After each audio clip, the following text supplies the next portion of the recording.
A new hypothetical 2024 matchup poll shows Governor Ron DeSantis with more support than former President Trump. David Webb with me this morning. David, is the Republican Party beginning to break away from Trump? Well, hypothetically, nobody knows. I love these hypothetical polls, and you and I went into this last time about perpetual campaigns, and no one knows. 653 U.S. adults, not even registered voters or likely voters, is just a broad slap at an idea. This seems to me more about writing a narrative between DeSantis and Trump versus looking at the issues. We have 2 weeks left when the Democrats have the House and the Senate. We have an NDAA bill on the table. We have a number of other issues on the table, but yet we're supposed to focus on what hypothetically might happen and what Americans may choose in the primaries over what they might actually do in the next 2 weeks when we have inflation, we have recession around the corner, we have the Fed getting ready to potentially raise rates another 50 basis points. I would encourage Americans, Stu, to look at what's actual. These hypotheticals are great narratives for people who are interested, but I'm focused on what happens for mom and dad and the American at the kitchen table who's going to sit there this weekend and figure out their finances. True. All right. Well, do you have any comment on another hypothetical poll which shows Biden and DeSantis in a dead heat? If you want to leave that one alone, go ahead. What do you think? No, I'll put the same thing in there. Stu, if nothing else over the years you've known me, I'm consistent. These hypotheticals and these polls are interesting reading for us. We do this. But I care about the American people, as do you. You talk about the economy, what they're doing in Washington, D.C. You've survived socialism in the UK. And here we are seeing rampant government spending, giveaways, not accounting for the money, omnibus. Talk about the Christmas tree bills. Hey, folks, watch the Christmas tree in Washington, D.C., because you're paying for those ornaments. You are indeed. Here's one for you.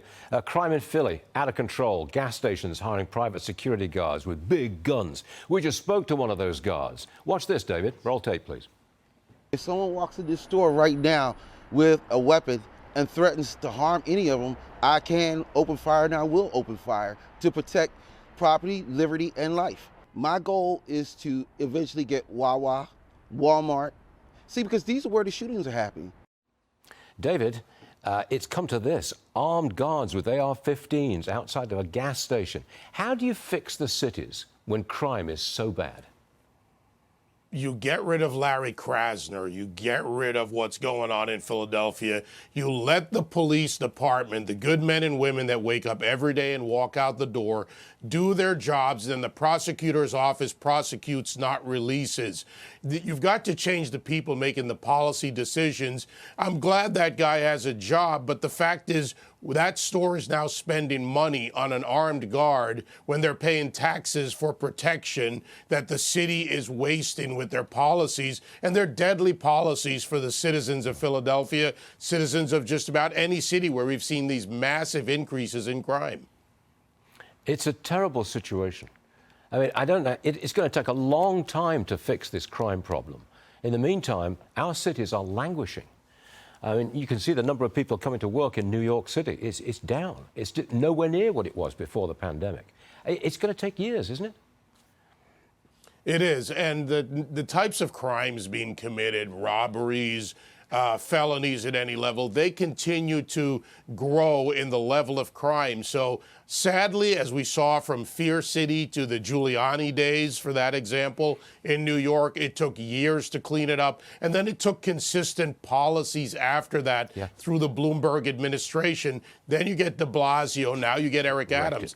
Look at Lori Lightfoot in Chicago, London Breed in San Francisco, where they wasted $22 million on an open-air drug market that referred, I believe, 13 or 18 people for treatment over the 23,000 that went there. These are real-life circumstances, not hypotheticals, and Americans and American businesses are paying the price. If the business dies, jobs go away. When the jobs go away, how does someone afford to live in the city and make the city run? Exactly.